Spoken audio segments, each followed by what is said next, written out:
I got to kick this thing off. Can I kick it off? 1, 2, 3, 4.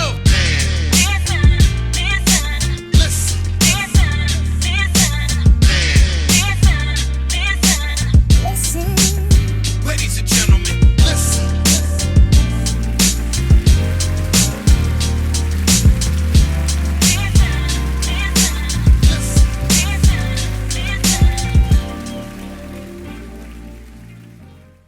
Conversate with Us Radio presents the Man Listen Show.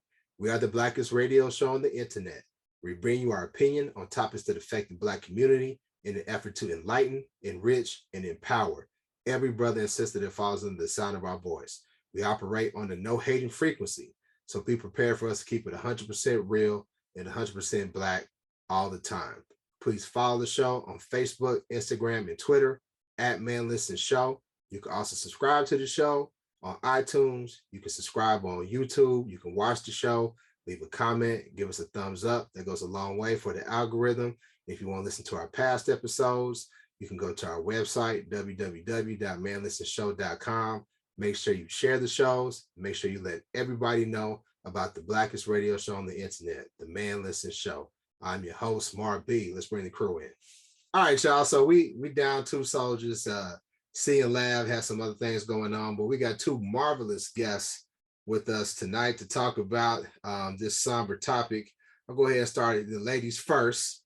We'll go ahead and start off by introducing Miss Vita Starr. Vita Starr from the Champagne Sharks podcast. Vita, how you doing? I am doing all right. Thank you for inviting me. That's good. I'm glad to have you. I'm really glad to have you. I know you'll have a lot of insightful commentary about the topic we'll be talking about tonight. And we also have attorney, criminal defense attorney, Stephen Weaver. Stephen, how are you, man? Awesome. Thank you, Marv. Thank you for having me. Got it. And of course, you know, I got my girl, Erika. What's up, Erika? So in the news this week, very somber news. You know, a young up-and-coming rapper. I would say he's up-and-coming because, you know, he's still a young man, hadn't reached his full potential yet. A young man out of Philadelphia known by the name PnB Rock. This was a young rapper who was shot down in a Roscoe's Chicken and Waffles out in Los Angeles. As soon as it happened, it hit social media. People talked about, hey, listen, PnB Rock was shot.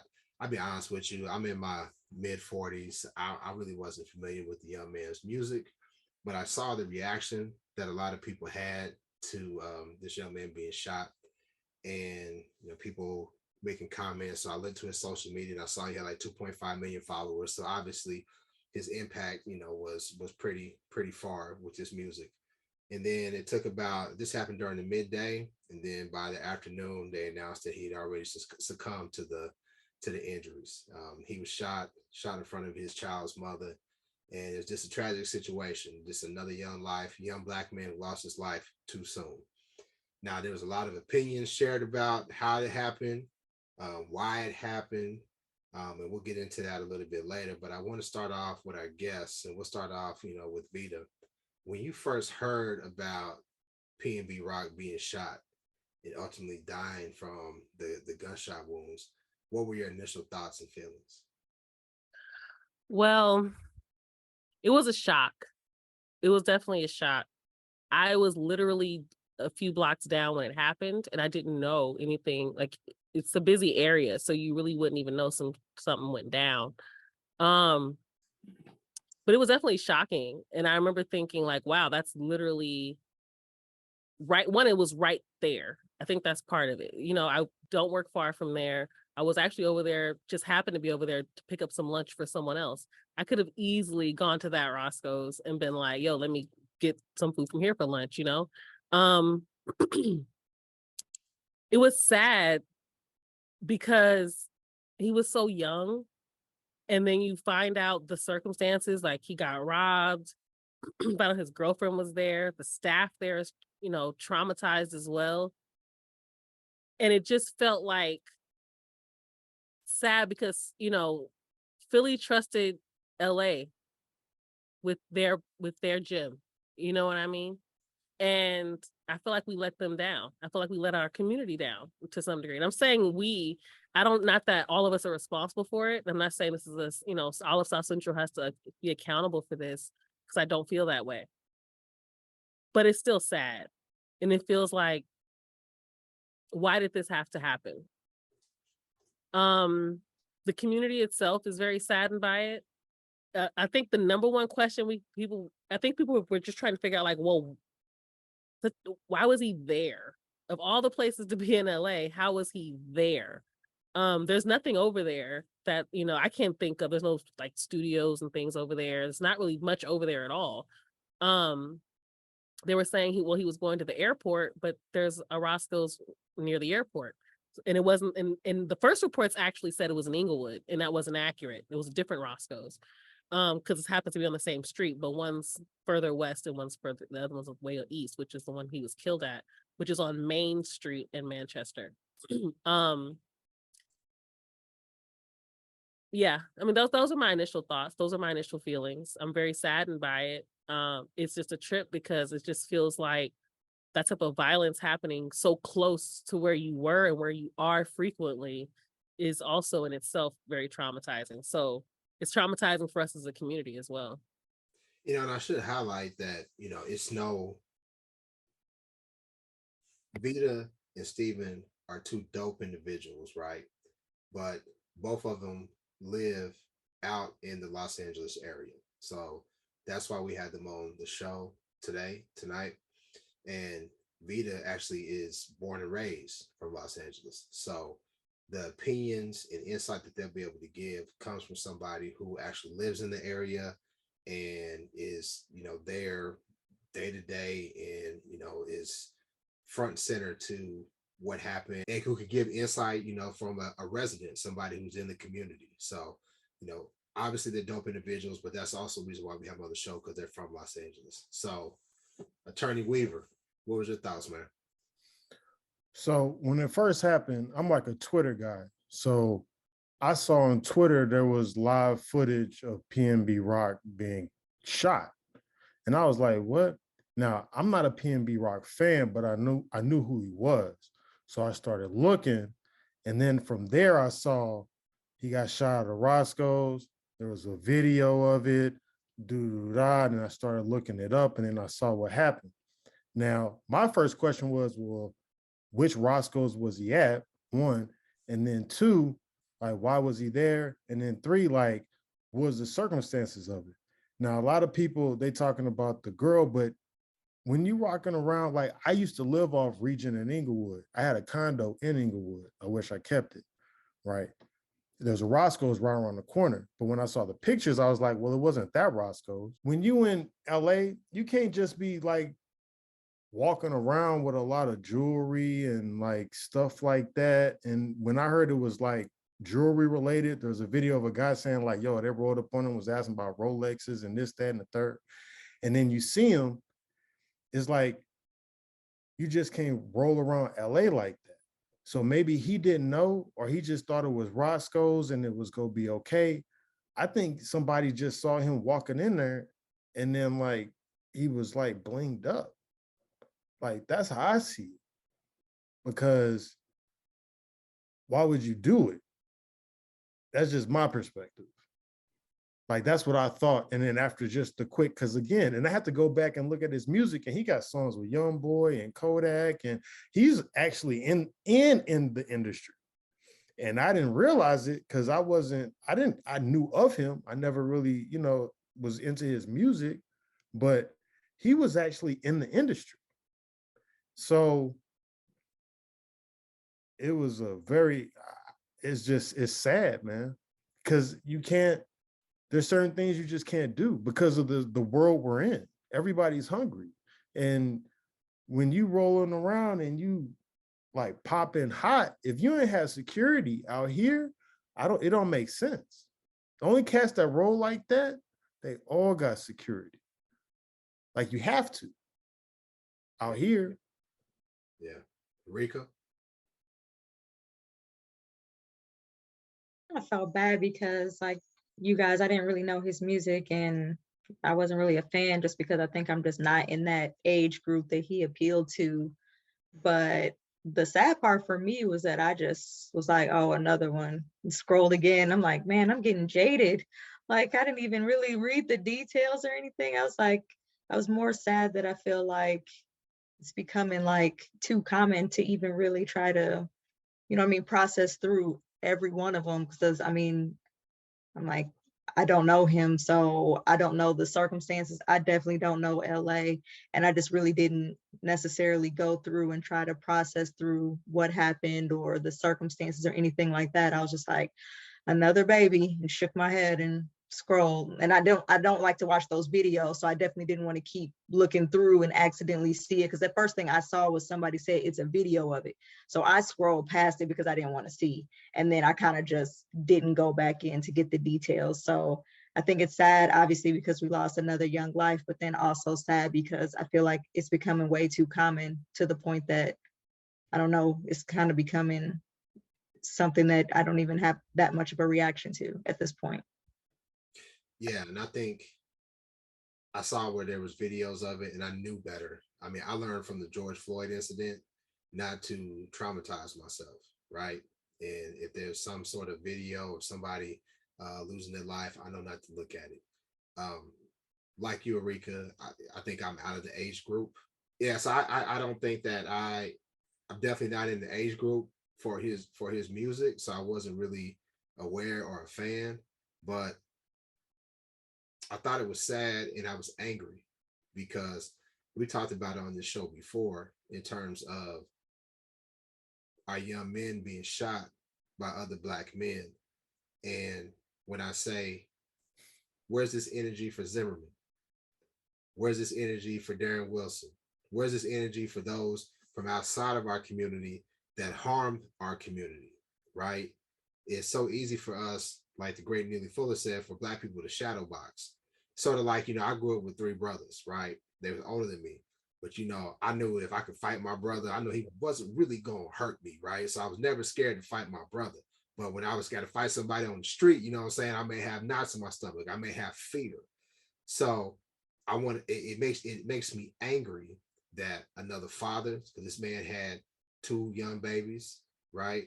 He was killed in front of his children's mother. She's going to be traumatized. The other Black people at that restaurant are going to be traumatized, because I'm assuming there was a majority of Black people in that restaurant, because I kick it in LA. I don't think I've been to that Roscoe's. I think I go to the one that's in Inglewood, but I think it's closer to the freeway, closer like to the gas station, closer to the airport. So I assumed it was that one, but y'all saying it's a different one, right? That's maybe a little bit more hood, what have you. But a couple of weeks ago, my castmates, they clowned me because I told them, God's my bodyguard. Like, I don't feel the need to walk around with a strap. I got straps. I believe in guns, but I don't feel the need. Man, you go to some places But hold on, let me finish my thought. But I know how to respect the areas that I'm in. I know, and I don't want to get into a point where victim blaming, but we got to point out some stuff that's more common sense, right? I know I'm not going to walk into a place or into a neighborhood that's impoverished and I'm going to flash and I'm going to stun on them, and I'm not from there. I'm not going to do that. I know I'm on social media. Trust and believe, if I post where I'm at somewhere in social media, trust and believe I'm already long gone. More than likely, I've probably been gone 2 or 3 days. You know what I'm saying? I'm already back home in my bed posting, hey, yo, I'm in this place, just because I know how cats get down. But, Bid, I want to bring you in, but a lot of people were blaming the girlfriend for posting the location, right? They're saying, well, like, this is the reason why he got, because it happened to Pop Smoke, right? Pop Smoke was posted on social media, accidentally posted this location. Some young boys went and robbed him and he got killed. So they were trying to blame her for that. I think there's a lot of blame to go around. Ultimately, you got to blame the people that killed that young man who went and tried to rob him. They're ultimately at blame. But why was he wearing that bling without security, like Steve said, and why was she posting her location? So what are your thoughts about people blaming her for what happened, Vita? Well, before we jump to that, there was actually a lot that was said that I wanted to touch on, especially some things that Stephen had said and pointed out, and you actually just pointed out and reiterated, which is around like the jewelry. And I think the problem with Los Angeles is you don't always know your in an area that's impoverished in comparison to places in the East It'd Coast. be looking nice, and it'd be, you know, because it's Right. palm trees, right? It's palm Right. trees. You It's see sunny. palm trees. Yeah, you don't know.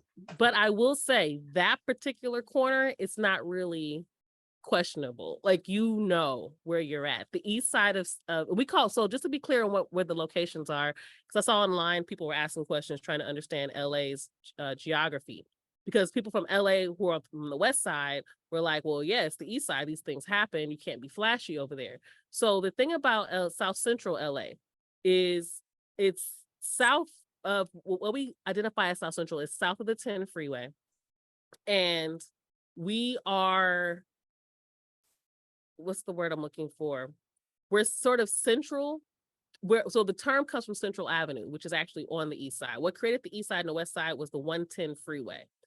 The street, Main Street, is actually the official division between east and west as far as east side and west side, because when you cross Main, the streets go from being, you're not on West Manchester, you're now on East Manchester once you cross Main Street. That Roscoe's was on West Manchester. Even though we call it the east side because it's east of the 10 freeway, technically it's not. So just being clear so people understand. So on the east side, that's kind of like, that's we're closer to Watts. And the east side is the most neglected part of LA. That particular part of the east side is actually part of my district where I live. And it's not really questionable. It's like it's not far from what they call the Ho Stroll. And that's on Figueroa. This is a highly impoverished area, and you can totally tell when you're there. It's not a question. I think that's from around there. They don't rock like that around there, period. So, right. So that particular Roscoe's, a lot of locals don't go to that particular one. I go to that one because I go anywhere in South Central, but even some locals don't go over there. It's not, and plus it's not even like the popular one. Like if I had I go there, no problem. But if I had a friend coming from out of town, we would not go to that one. You're gonna take them to Pico or Pico. That's the or first one. or Before they Pico? opened. It was Pico, and then they opened the other one. Yeah. The Inglewood one, exactly. So Pico was before they built the Inglewood one, Pico was the go-to for all the tourists. That's the one Obama went to. That's the one that all the celebrities were going to. That and the one on Sunset. I don't go to Sunset because that's in Hollywood, and I don't really rock with Hollywood. But the one on Pico and La Brea was dope. And then the one on Inglewood is usually another one I take people to because it's so close to South Central and it's close to the airport. So most visitors are in that area anyway. I can't figure out why he would be over on the east side, like that part of it, especially being flashy. So to that point about being flashy, I don't know how he ended up over there. So it's hard. So I can't really be in judgment of that.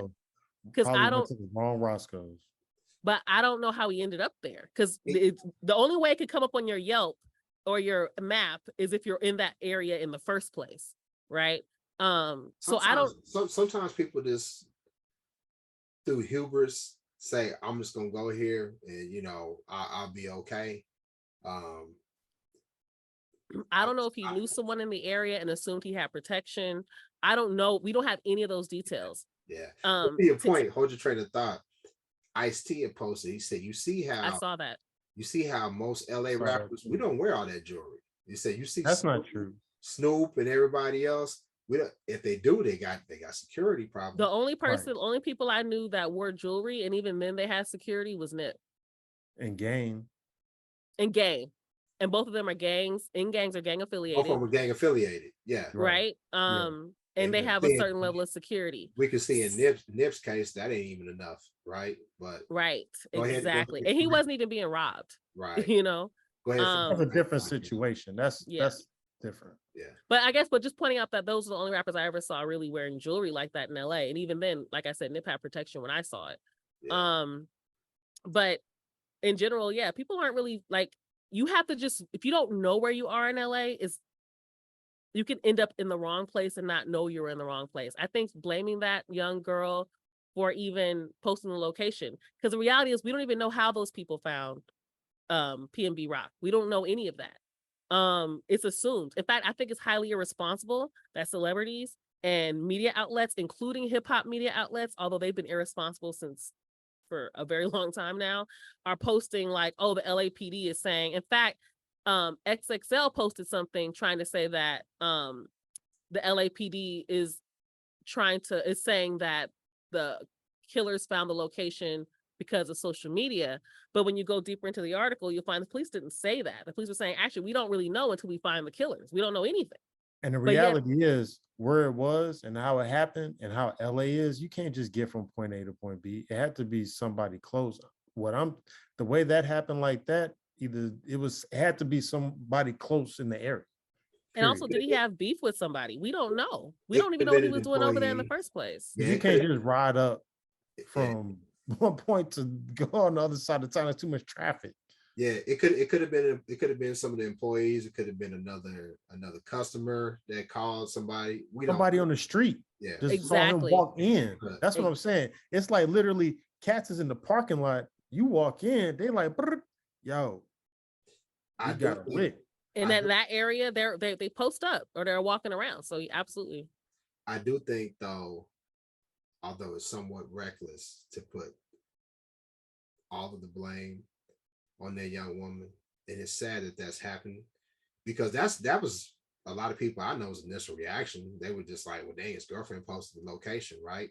It wasn't just, and I've seen a few people try to blame it on black men. I've seen a lot of sisters saying the same thing. So let's not start this gender war about this, right? Nobody's attacking this young girl. I think we may be mistaken by putting it all on her. Again, I think it's a multitude of things, maybe being in the wrong place, right?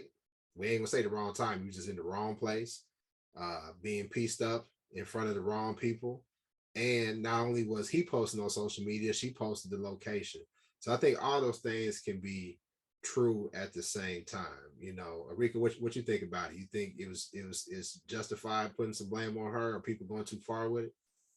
I mean, I think especially, coming from a legal background, I don't try to put blame on anybody until I get more facts to like what really happened. And then, so from the times I've been in LA, I agree with Steven. You can't go from point A to point B just all willy-nilly. You got to plan that. That's why I hate LA. The traffic is too crazy. So it would have to either be somebody who was already in the area. It could have been somebody on his team who told somebody. I mean, there's too many variables to say that it's on her. But I never post my location, or if I do, it's wrong. Like, I'll just pretend I'm someplace. I'll be like, I'll post somewhere in the world, or I'll post I'm in the Central West End, and I'll never be in the Central West End for real. I'll post that all the time. I'll be like, I'm downtown St. Louis, wherever. But no, ever since I was like a couple years ago, I think Capital One had this lady on the commercial talking about I'm about to leave for Miami, and the burglar got on and said, have fun. But I think this generation though, and again, like I said, I'm in my mid-40s. I think PnB Rock is, he was like 30. Yeah, he was 30. And I just found out. I didn't know that because I think they asked the person he was 30. Yeah. So he was 30, and I'm not sure how old his children's mother is. I'm assuming she's his age or younger, right? That generation, because I got children who are like, with a Gen Z 25, they're constantly posting their location. They're on the Snapchat, taking pictures, videos, or whatever. And again, most of us, we're not famous celebrities that people want to rob or whatever, but we're people who have homes or have places, assets. We've, worked hard, we've earned things. And we don't want people coming in, breaking in. Like as a man, as a father, I never wanted to post my location because I didn't want people to know I wasn't home with my family, right? So I do think this is a lesson. It's a very hard lesson. It's a sad lesson. But I hope that people learn from this that, hey, listen, people are watching. They're watching. And if you didn't learn from Pop Smoke, hopefully you learn from PnB Rock. I think Pop Smoke was a different situation. And I think it was a similar situation. I mean, we don't know if they found him, if they brought him based off of a social media post, but we do know that Pop Smoke agreed. Social media post. 100%. Are costly cable bills giving you the blues? Well, Magic Streams is your answer. Watch all of your favorite teams live in HD. You will also get access to over 1,500 movies and be able to watch TV shows instantly. Magic Streams. Click the link in our bio to get more information. I agree. I definitely think that it's important that we remember internet safety. That's something none of us were really ever taught. All of this has been trial and error since the beginning, right? I'm of the generation that was the beginning of a lot of the social media stuff, meaning like I was barely out of high school when a lot of this stuff started coming up. Facebook had like just started, I want to say right around my senior year of high school, giving my age away. But I think that it's a lot of this has been trial and error on a lot of things. I remember the days of message boards before there was a Twitter. And when I say message boards, I mean when that was like the predominant way to be social on the internet. Absolutely. MySpace. What'd you say? MySpace, MySpace. Black, MySpace, the Black OG. Planet. I'm Right. talking MySpace, okay, Black Planet, okay, player, perfect. okay, So player.com. yeah, okay player, allhiphop.com. That was my spot. Yeah. So I think that for those of us who kind of were raised in it, we've had to learn through trial and error. So many of us kind of know certain things, social media etiquette in certain ways.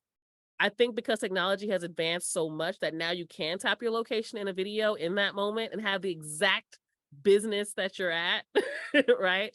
I have latitude, longitude, and that's my question exactly. on that, because with her, all she said was Roscoe's. Now I don't know if you click on that Roscoe's, it takes you directly to which Roscoe's. Yes. Not only that, a map pulls up. So if she did that, that was not the brightest thing to do. The map pulls up, like it'll comes up on your Instagram and it'll show you the exact location. That is a problem. But that's if you pick the right one though. If they've got multiple locations. That's what I'm saying. No, that's what she's saying. So if it was just Roscoe's, that's different. But if it's that specific Roscoe, right, that's a problem. So when you put your location in the Instagram stories app or the stories part of the app, you can pick, it's going to use the closest one you're at, because remember, it's just tracking you through your phone. Right. So it's tracking the exact one you're at, and none of the Roscoe's are near each other. So it's not going to accidentally pick up another Roscoe's. It's not like McDonald's where you might pick up like 5 of them in a small area, right? Especially in the hood, right?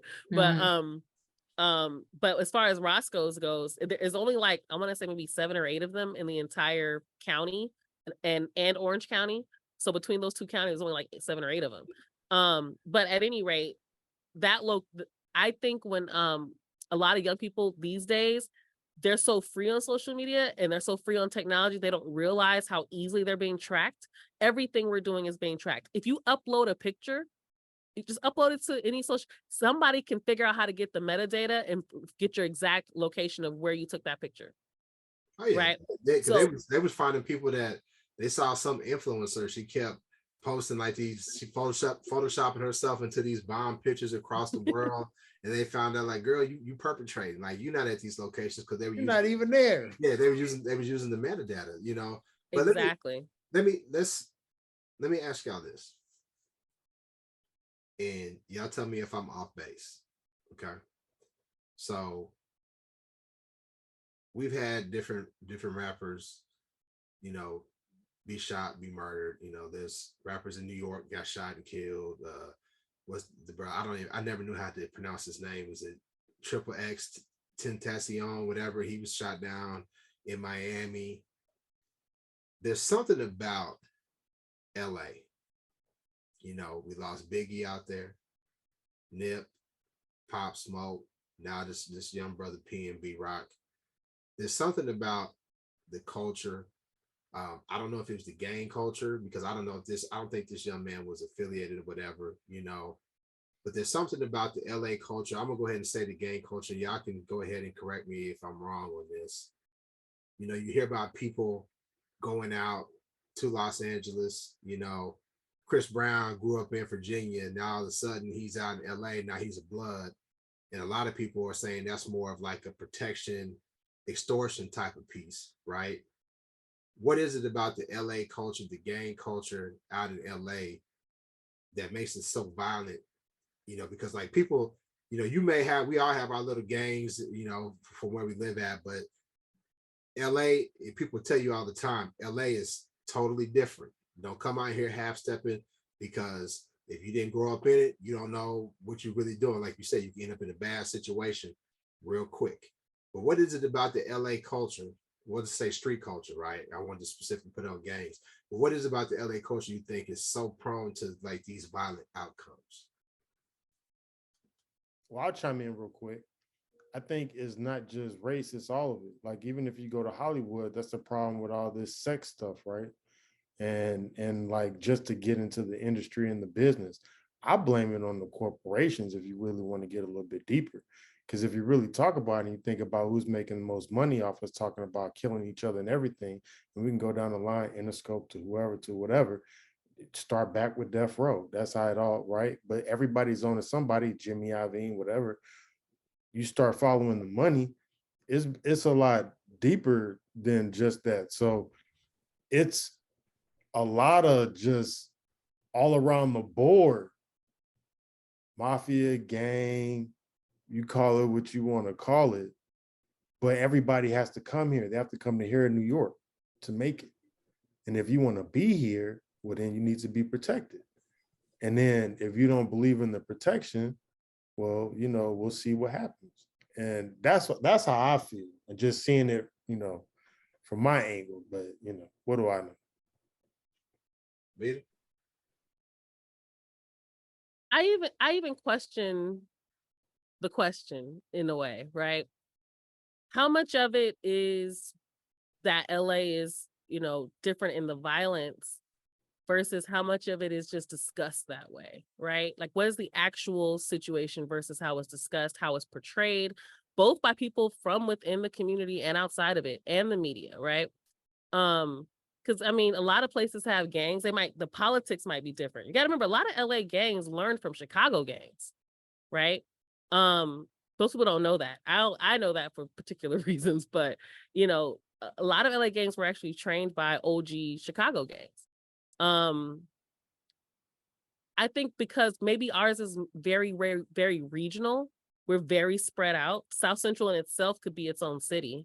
Like I described the East Side and the West Side. For example, Crenshaw, where Nip was killed, is way far from Maine and Manchester, where PnB was killed, right? That within itself is like could be a 15-20 minute drive depending on the traffic, right? Sometimes a half hour if you're in traffic during rush hour. I think the lot of the gang culture that we have here, and it's sad because it initially started as protection for the community. It started off like Inglewood families, for example, was literally families trying to protect Inglewood from outside gangs. Sadly, I believe, and I think part of it's corporations. I think a lot of it's LAPD. I think a lot of things were started. I think a lot of beefs were started. And it's not just Black gangs. You got to remember, we also have a lot of Latino gangs here too, and Central American gangs. And so Mexican Central American gangs are also big here. We can't forget about that. And they're international, right? And they have a lot. Mexican mafia is here. So when you talk about gangs, people don't realize Mexican mafia. I mean, when the Spanish go to jail, it's the Mexican mafia. And MS-13, right? So and goes from there. And they have a lot of Central Americans, right? We also have the Belizean gangs here. I grew up partly in the hundreds and then partly in the 20s. And those are mostly Belizeans. And I think that, you know, it's hard to understand LA gang culture because it's so, you don't know where you're at. There's a lot of street codes that people live by that if you're not familiar with the area, you don't know. A lot of people are still confused by the colors thing. They think gangs only wear red and blue. People still argue with you about that. I remember I was online and this guy was like, thought I was joking when I said, well, some gangs wear purple, some gangs wear green, some gangs wear orange. And he thought I was joking. And I was like, no, all gangs aren't wearing red and blue. So you wouldn't know that you might be wearing, you know, purple in Bounty Hunter neighborhood. Bounty Hunter, that's TDE. People don't know what Bounty Hunter is. So that's Nickerson Garden, that's J-Rock, that's Top Dog, they're Bounty Hunter. Grape Street and Bounty Hunter was beefing, you know, and if you wear purple in Bounty Hunter neighborhood and you don't know, as a Black male, now not everybody's targeted. You gotta remember that too. When people ask you where you from in LA, it's a real thing. I can't tell me times it's, yo, where you from? I'll be like, St. Louis, Missouri. Because I have to say St. Louis, Missouri, because there's a whole nother St. Louis. There's a STL gang, right? Mm-hmm. That's in that's in LA.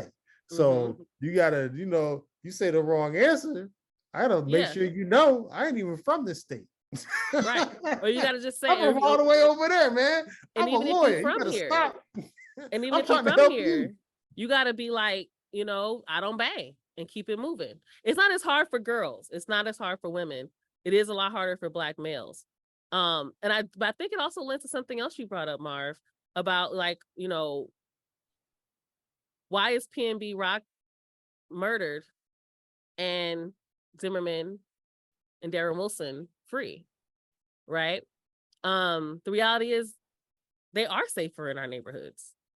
And that's one thing, but they also don't because come that's to our that neighborhoods. we're not out looking to just assassinate and kill folks. There's no, central organization of Black gangsters that's for real like that. It's more of a you come up in here and then we don't know who you are and what you got popping. If you ain't check with nobody and can't nobody say who you are and you here, it's a problem. But a dead white man in LA, in South Central LA, is going to come up all types of investigations. You know what I mean? It's harder. Police don't really care if you Black and you die in your community, especially if you're a Black male. They don't care. They'll barely investigate anything. And now if they do, this is what's so interesting. When they do, sometimes they don't even get the right person. They just got somebody. I used to work with kids who were getting, I remember when I saw us be a wraparound facilitator, and I would get kids who were on probation. And sometimes you get the police the police try to, mess with them a lot and try to get them in trouble for other stuff, or get them or try to find or get one of them who's been in trouble before because they want to get a case off their desk. I don't know what they be doing sometimes. They just be like, we're going to pin it on one of your kids, and they'll pin something on my kid. If it wasn't for the fact that I had paperwork documenting that they were with me, or that, certain things were, impossible. It was impossible for them to be there. Like, for example, a shooting had happened at a party, and they tried to get my kid for being at the party because they knew he was gang affiliated. So they were trying to get him to snitch on somebody else, and he wouldn't do it. So they tried to pin the murder, but he had already left the party, so they couldn't do anything. If it wasn't for me and my team, we couldn't have. Who knows what could have happened to that kid? Because they were trying.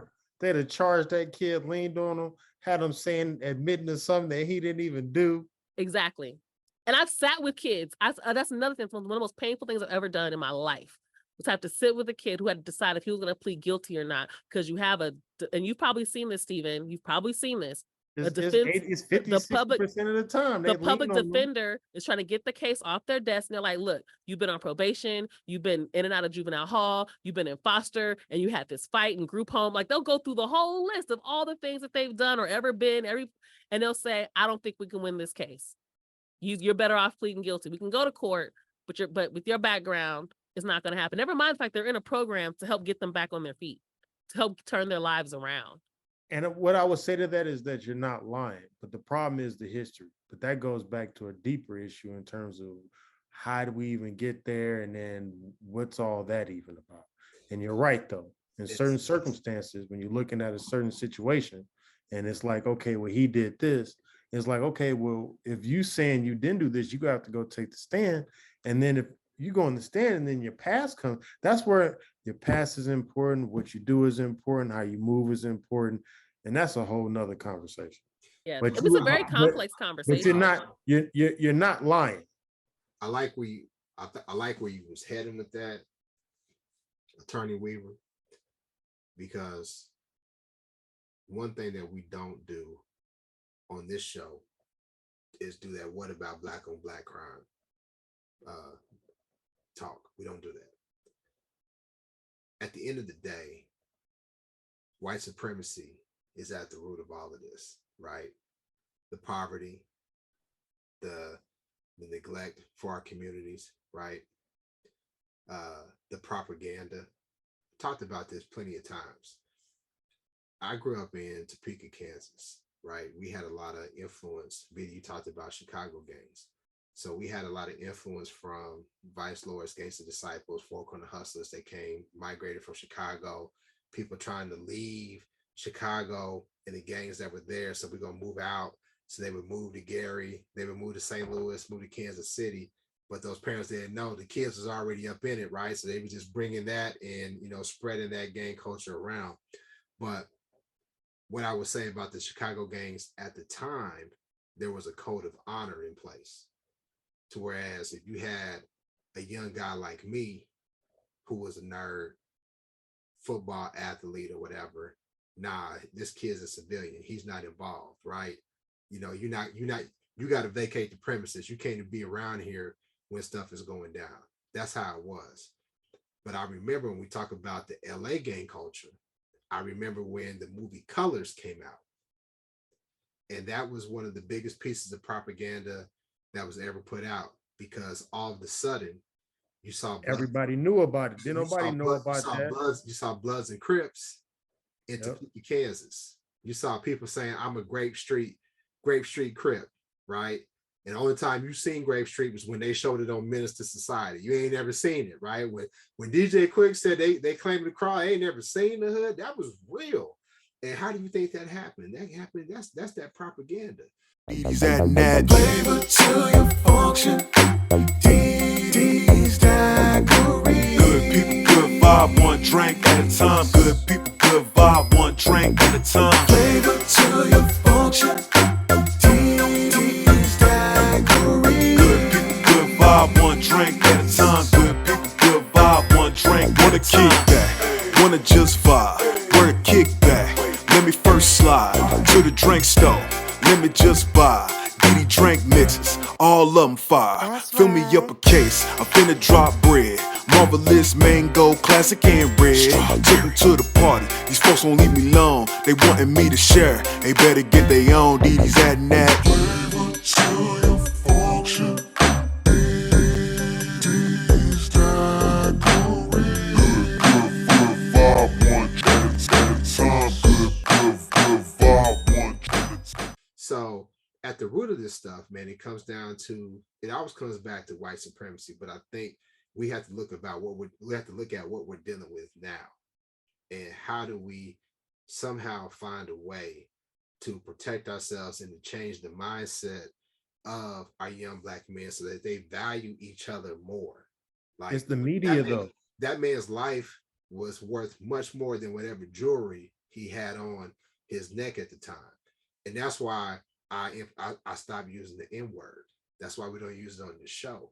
Because how can I, as a middle-aged Black man, talk to these young brothers and sisters, but primarily the young brothers, and say, hey man, you are worth more. You know, your life is valuable. And I still call them that word. Now that's my personal belief, right? Some people may disagree with me, but I feel like there's somewhere we need to address this situation. And some people give me a lot of flack when I say, hey man, y'all here killing each other, but Zimmerman's still walking around. And they say, well, why you want the kids from the hood doing this? I don't. But my thing is, if you want to be a killer, if you got penitentiary dreams, do something good for the community. You know, people may disagree with that, but that's my beat. That's my point. Like, go ahead. But I do want to make this point, to that particular point, though. I think that sometimes we forget, or that we don't consider the fact that not you, because I think I get where you're going, but the same people that are doing the robbing and the killing aren't necessarily, like, because it's not most of us. 99.9% of us aren't involved in any of this, right? We're not involved in street life.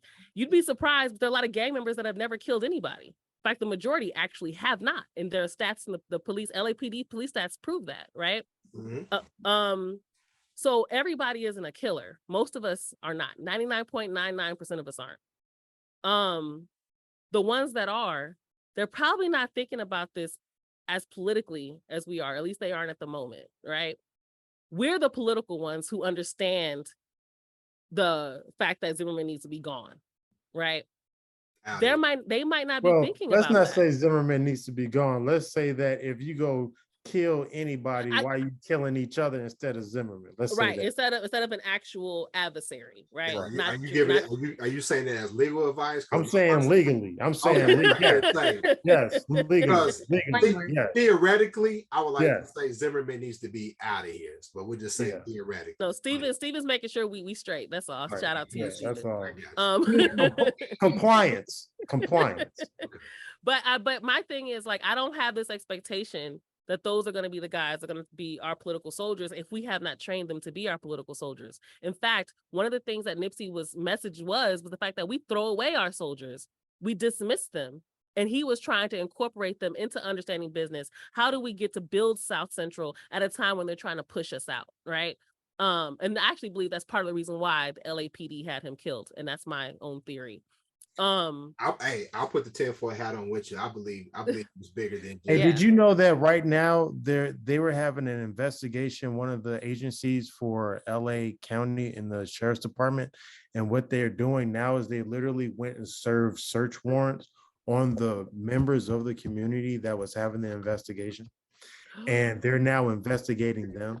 And so they did a search warrant, went into their homes, took out boxes of stuff, towed their vehicles. So you start talking about gangs. Sheriff's gangs. So Sheriff's gangs. and I don't, and you know, we can jump in when you want to. All right. I don't see why people feel like this is far-fetched. When we talk about LA, we talk about the Rampart Squad, right? They did a whole TV show about that. The shit. 77th Division. Yeah, the Rampart The Squad. Wire. I mean, we look at COINTELPRO. We know that they've been known to sow division within our organizations. And to your point, Vita, you're right. It is a stretch to think that we could take a young gang member from the hood and expect them to be like, okay, I'm gonna do this for my people. If we haven't trained them, that's the part that I want to add. But Right. I would like to be that Dan Freeman. And shout out to anybody that knows where I get that name from. The book Spook Who Sat Behind the Door. There's a book. I love that book. If you haven't read the book, you need to read the book Spook Who Sat Behind the Door. Shout out to And my the I haven't movie. read it. I'll check it out. shout out to Book my and the mother. movie. Shout out to my mother, rest in peace. She put me onto this book. And I'll just give you the gist of it.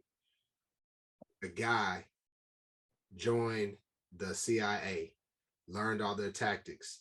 Then he came back to Chicago and he trained the gang members and he started a revolution, right? There's an awesome book and there's an awesome movie from the book. It's really hard to find that movie. I got it on DVD. I think you can probably find it on YouTube now. But I found it on Amazon, and it was on YouTube as well. I think but it's one of the movies they don't really want you to watch. It's one of those you don't really want you to watch. But I mean, so Rick, I mean, we talk about it all the time. How can we, you know, and I know you on the front lines, right? I know you on the front lines, you criminal defense attorney. What do you think we could do to help change the mindset of these young people?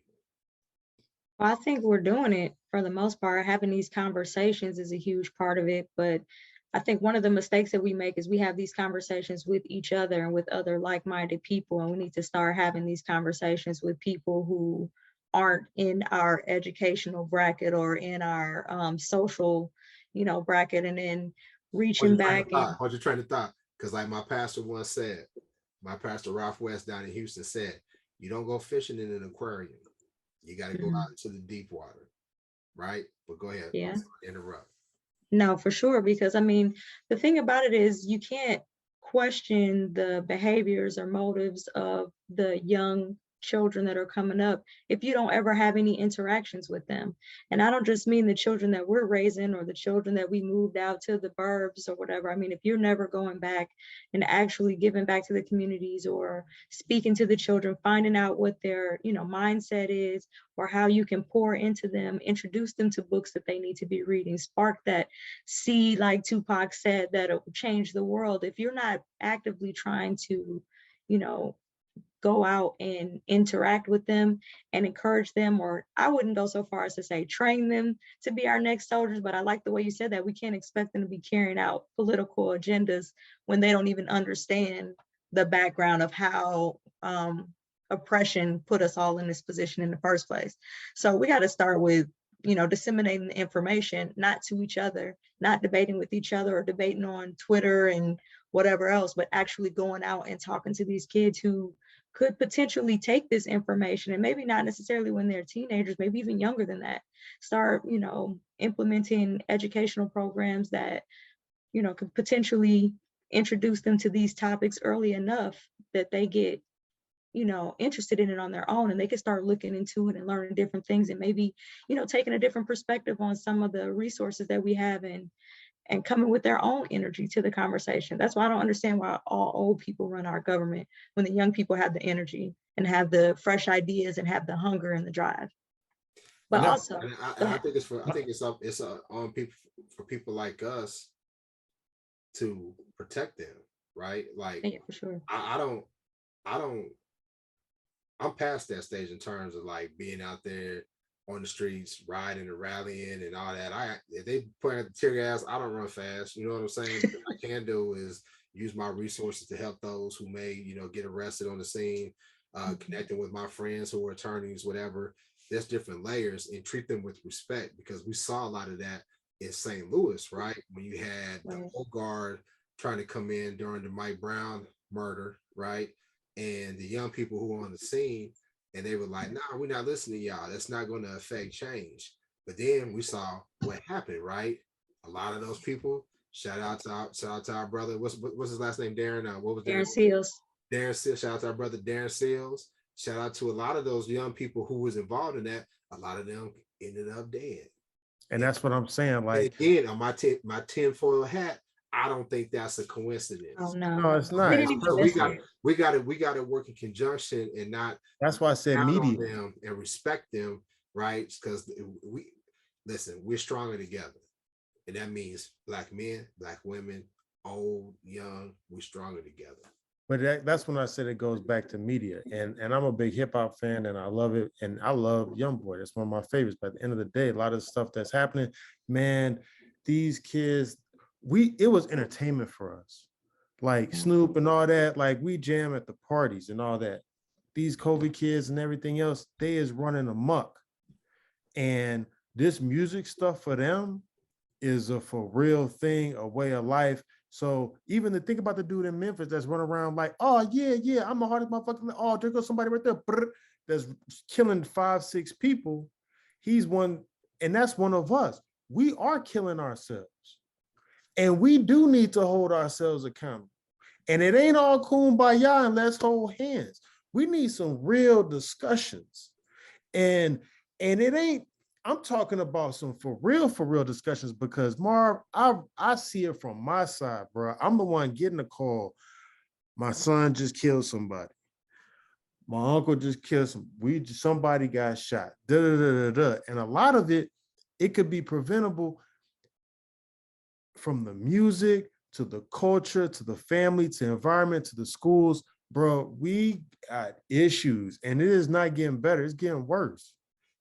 I agree with you. So when you say but that's why I say it goes to media like this.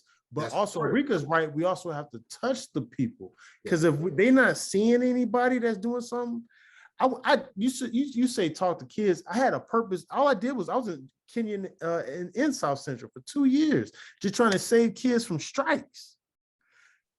It's a flood.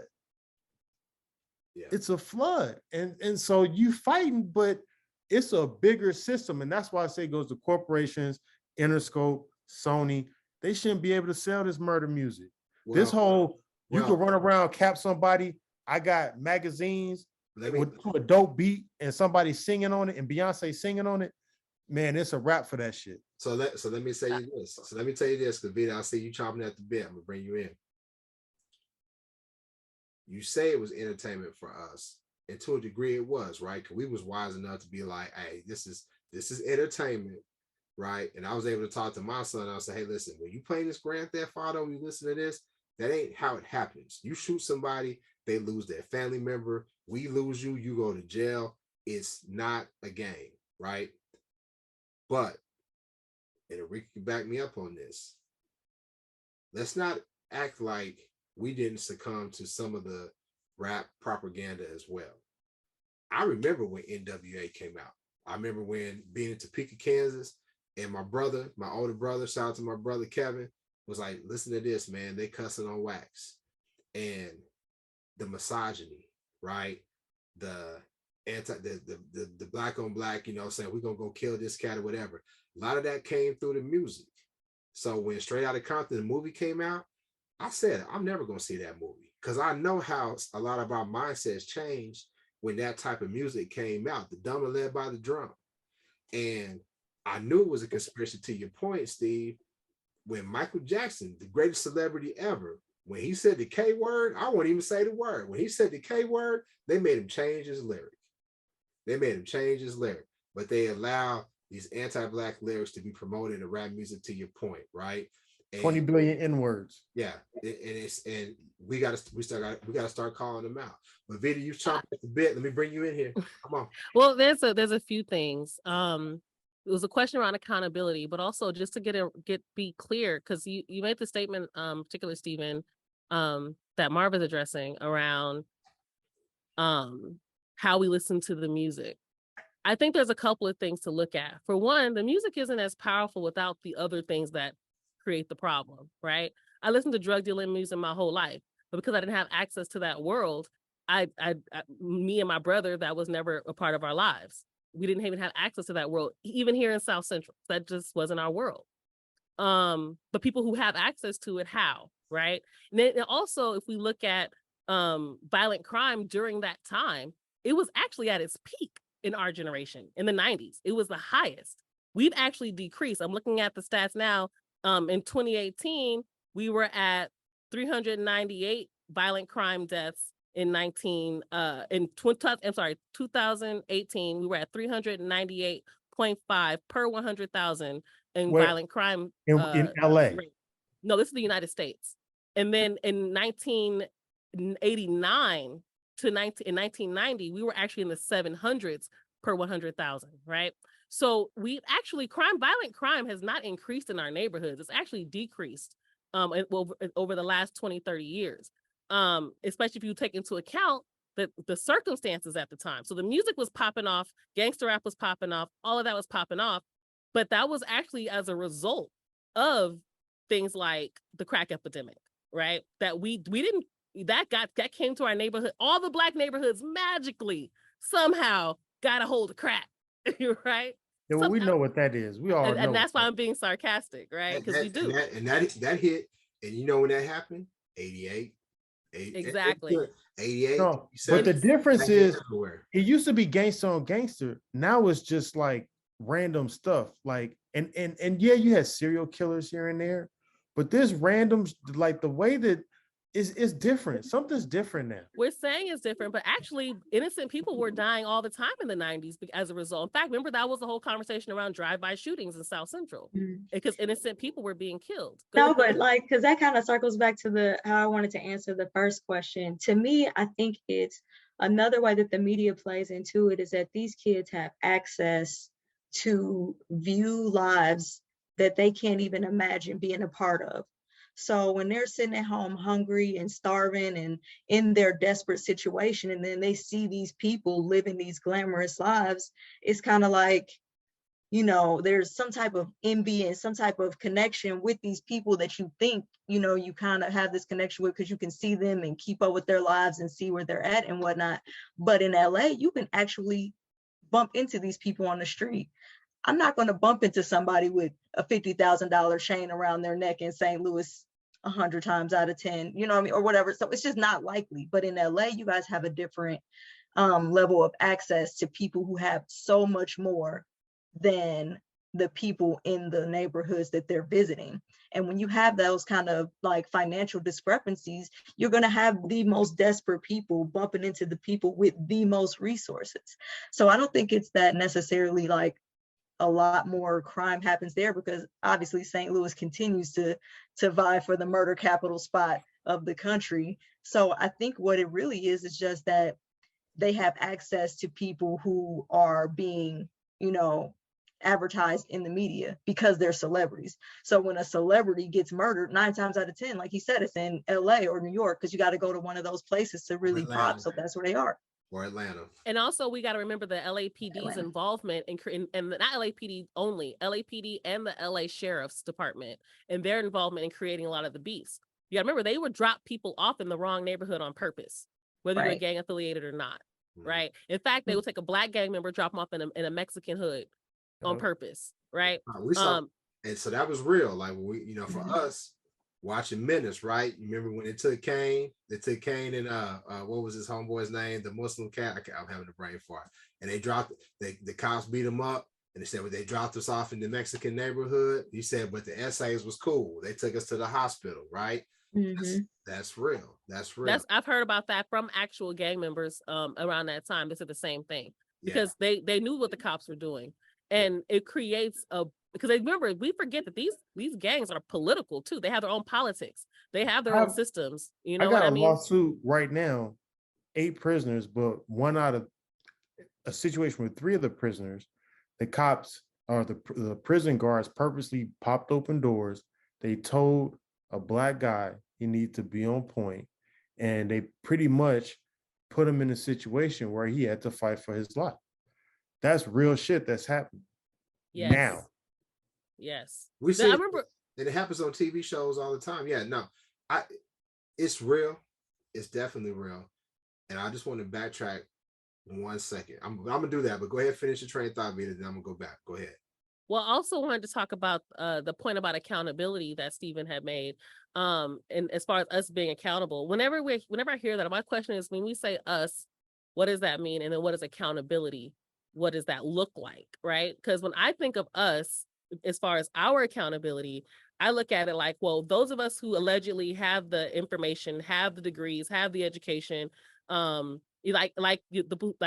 spook who sat by the door, he went to the CIA. He was actually being used to be a token. That was the plan, right? That was the government's plan, the CIA's plan.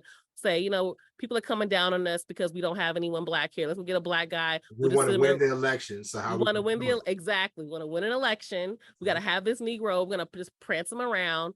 And a lot of us get these jobs and get these things, become the faces of white supremacy, and we don't realize it, or just want to get a check so we can survive. Just like we judge all the young people who do things to survive. We do horrible things to survive, right? And I don't mean, by horrible, I mean we become the face of white supremacy without even realizing it, right? But we get all these degrees, we get all this education. So our accountability, to me, is what are we doing, to Arika's point, what are we doing to include young people, the ones that we're constantly judging, the ones that we're constantly dismissing, the ones that we're constantly even pushing into the criminal justice system, including our educators, our black educators. Find any study across the board, you'll find black teachers, black female teachers, and black male teachers do the same thing. They push our black boys into that school to prison pipeline, right? We find that they get pushed out of school. Right? That's on us. That to me is what accountability looks like on our part. We're saying we want these young people to go out. You can't have it both ways. You can't have it both ways. What are the 2 ways you're looking at? Okay.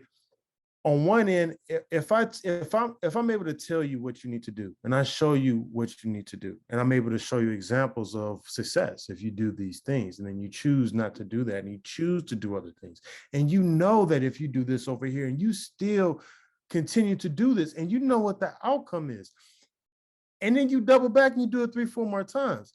At what point, right? Why am I going to expend my energy on you when I have somebody else that's young that's coming up that says, hey, I want to do this other route? I used to tell my kids all the time in juvie, look, man, life is 1 or 2 ways, and you at that point where you can keep doing dumb shit and your life is going to go down, down, down, down, down. Or you could choose to make better choices. You'll have bumps and rides if you get your education and you get a better job or whatever. Maybe you work for somebody. Maybe you want your own business, whatever it is. But your life can go this way, and it's the choices that you make. We need to stop making excuses for us making terrible ass choices. We were slaves for 400 years knowing damn well we should have fought 300 years ago. Okay. And it's the same thing now. Okay. But the problem is you can give people all the choices in the world. You have to give them access to resources too. Right. And you can't just be a person that comes in. Wait. I'm lost on what access to resources. And if you have access to resources and you still choose, again, I'm not saying who's having it, but where's the resources at though? But I want to go, wait. Before you guys move forward, I'm still kind of lost on what point I made that you're countering, because I'm not really clear. Because I'm you said you can't have it both ways. What was the way you feel like I'm saying, and what is this? I'm not really clear on what point I made that you're countering. Was that, like, in terms of, you say these schools or these teachers or whatever, are they're also the ones that's pushing our black kids out of school or doing this in the third, right? Yes. Okay. If you bring a gun to school once and I say, okay, don't bring a gun to school, you can come back. And then you beat up a kid the second day, I say, don't beat up a kid, you can come back. and then you stab a kid the third day, and I say, well, don't stab the kid, but you can come back. So that's what I'm saying. So in terms of what I'm saying, so to your point, but I feel like I was yes, misunderstood. okay, And I want to clarify something. okay, When I talk about being pushed out of school, see, the way you're talking about it, you're talking about way after the fact. That's the end result. That's the end. When they're at the point of bringing a gun to school, I'm talking about long before that. So to be clear, I'm not just a podcaster. I'm a trauma-informed care educator. That's what I was on the podcast for with Tori, right? I teach people how to understand trauma and what it looks like. I train educators. I get high. In fact, right now I'm training a school and the parents at the school around understanding trauma-informed care and what that looks like, what that means. When we talk about students and Black children being pushed out, that doesn't start in high school. That doesn't start in middle school. That literally starts in preschool. The studies I'm talking about start in preschool, where they already criminalize, when they actually start criminalizing Black boys, literally in preschool. The teachers are doing this. Our Black teachers, our so-called educated Negroes are the ones pushing this. And they're the ones, and to be fair, it's their conditioning. When I go in and I train these educators to understand how to create a classroom space that's not all about dominance, because that's how you end up getting all those rebellious people, right? Why? Because they're also operating out of their own safety. When I teach trauma-informed care, help people understand when you've experienced a certain level of trauma, and many of these children that are engaging in the acts that we want to change, a lot of them have experienced so much severe trauma before they even reach first grade. Before they even reach first grade. And they end up having mental health issues, they end up having physical health issues, and then we punish them more, we criminalize them more, Black boys more than any other group. Studies across the board, starting in preschool, kindergarten, first grade. And then we wonder why they turn into these violent, killed children later on. If you learn what happens to the brain when you experience certain levels of trauma, you'll also find that you become underdeveloped in certain things like impulse control. Literally, your neocortex becomes underdeveloped. Your ability to connect and have empathy is off. Why? Because you spent your whole life having to survive. That survival part of your brain is literally where you're primarily operating out of. You can find every study around the world. In fact, one of the biggest studies done on it was in a Romanian orphanage, right? Understanding how brain development works and how that later impacted these young people's ability to make decisions in the future. They ended up becoming more violent because they were hyperreactive. They constantly, everything put them in a space of fear, and their brains, their amygdala would go off in their brain, put them in a space of fear, even when they're not physically in any danger, and they end up hyperreacting to a situation, becoming physically aggressive. Right. So to be clear, I'm not saying that we give, kids who have a gun to school, we just say, okay, we'll come back to school. Because at that point, that kid needs so much more than just being told to come back to the school. Also, I'm talking about the fact that our kids, when they go to school, I worked in schools starting in preschool all the way up through high school. And not only that, I went to these schools in South Central. I went to two of the absolute worst schools in the district. I was a student activist trying to change those things. Literally, on the record, if I give you you got my government, you can Google it, right? This is my life.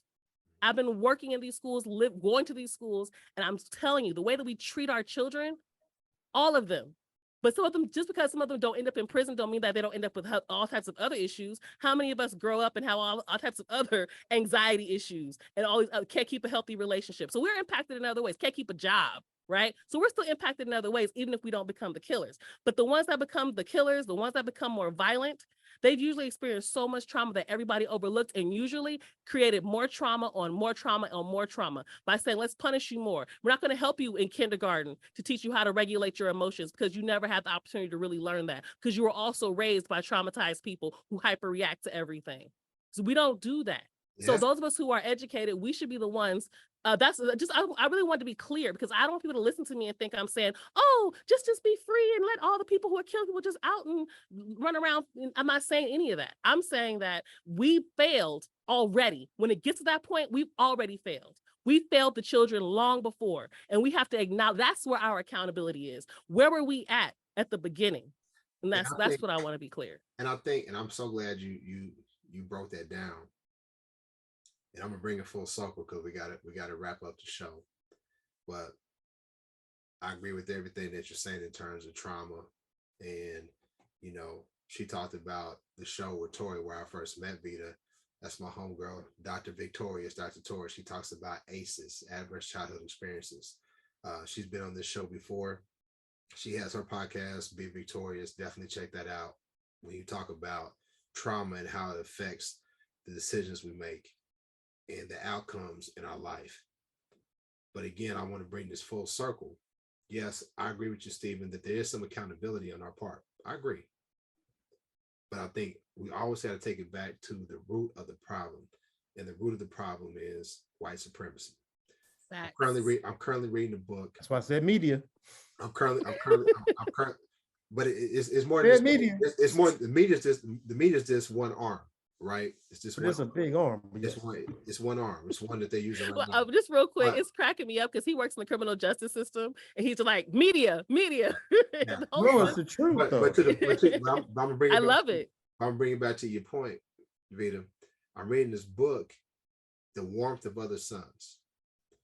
And love it. This book is about the migration of Black Americans from the South to the North, right? They said, listen, we don't have to put up with this oppression. We can go here.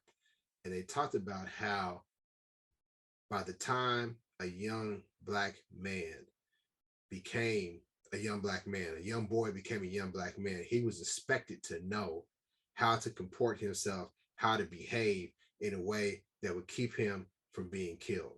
So he was constantly, being beat on and scolded and all this different stuff that we've passed down through generations by his parents in an effort to try to keep him alive. So this is a new game.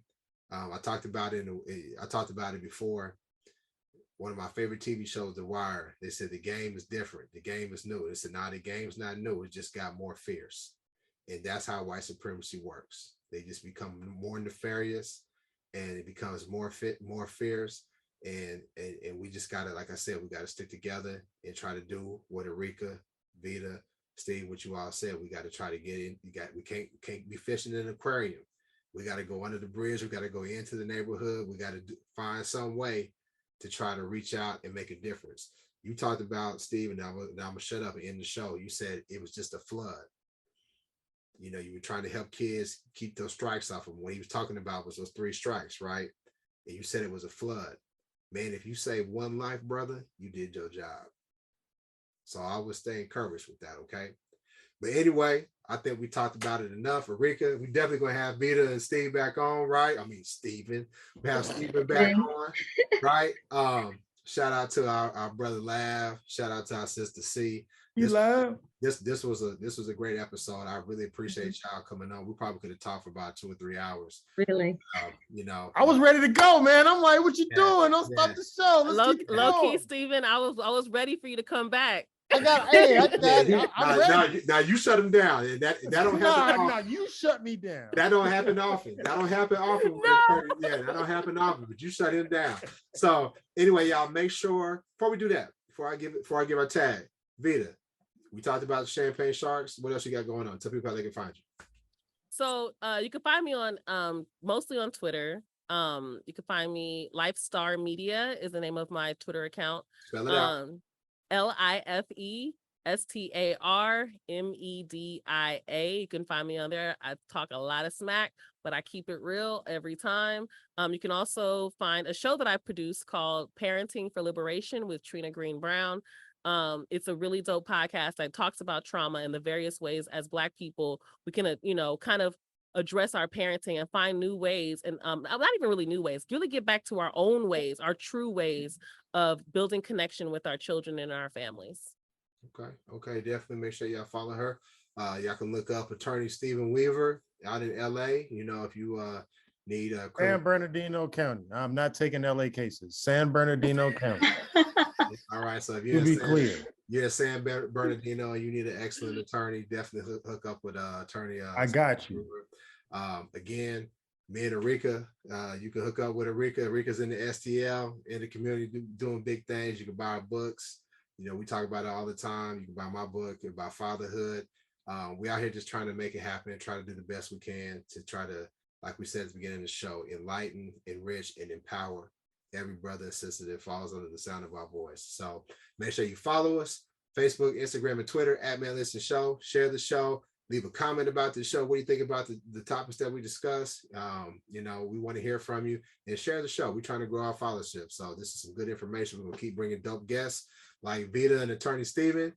And with that being said, we'll holler at you next time. Peace. Peace. Shout out to Seeing Lab.